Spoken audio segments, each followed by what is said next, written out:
Hi hello friends, మీరు చూస్తున్నారు middle class Mahesh. ఇప్పుడే అందిన వార్త, యుద్ధానికి సై అంటున్న రేవంత్ రెడ్డి చంద్రబాబుపై టీ కాంగ్రెస్ యుద్ధ బేరి. దీనిపై ఈ రోజు వీడియో చూద్దాం. ఫ్రెండ్స్, మీరు మన వీడియోని అయితే చూస్తున్నారు కానీ లైక్ చేయడం, సబ్స్క్రైబ్ చేసుకోవడం మర్చిపోతున్నారు. ప్లీజ్ ఫ్రెండ్స్, మీరు చేసే ప్రతి లైక్ నాకు ఎంతో సపోర్టివ్ గా ఉంటుంది. అలాగే ఈ వీడియో మరింత మందికి వెళ్ళడానికి నాకు సహాయపడుతోంది. కాబట్టి ఒక లైక్ చేస్తారని ఆశిస్తున్నాను. ఇంకా ఏమాత్రం లేట్ చేయకుండా వీడియోలోకి వెళ్దాం. తెలంగాణలో కాంగ్రెస్ ప్రభుత్వం ఏడాది పూర్తి చేసుకుంది. ఇదే సమయంలో ఏపీలో కూటమి ప్రభుత్వం 6 నెలలు పూర్తి చేసుకుంది. చంద్రబాబు ముఖ్యమంత్రిగా బాధ్యతలు స్వీకరించిన తర్వాత రెండు రాష్ట్రాల మధ్య సంబంధాలు మెరుగుపరచడానికి ఆయన తీవ్ర ప్రయత్నాలు మొదలుపెట్టారు. ప్రత్యేక కమిటీలతో విభజన సమస్యలు పరిష్కరించడానికి చర్యలు జరుగుతున్నాయి. రెండు రాష్ట్రాల సహకారంతో అభివృద్ధి పనులు త్వరగా సాగుతాయని అందరూ ఆశించారు. కానీ ఆ అంచనాలను కూల్చేస్తూ తెలంగాణ కాంగ్రెస్ నేతలు వైఖరి ఆకస్మికంగా మారింది.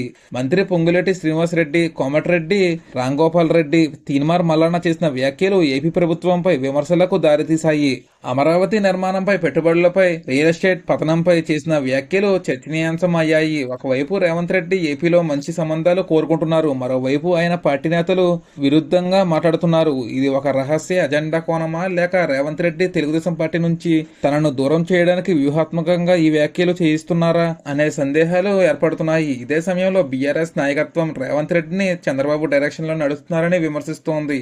తెలంగాణలో బీజేపీని బలపరచడానికి చంద్రబాబు సహకరించాల్సిన పరిస్థితి ఉందని భావిస్తుంటే రేవంత్ రెడ్డి వ్యూహాలు మరింత ఆసక్తికరంగా మారాయి.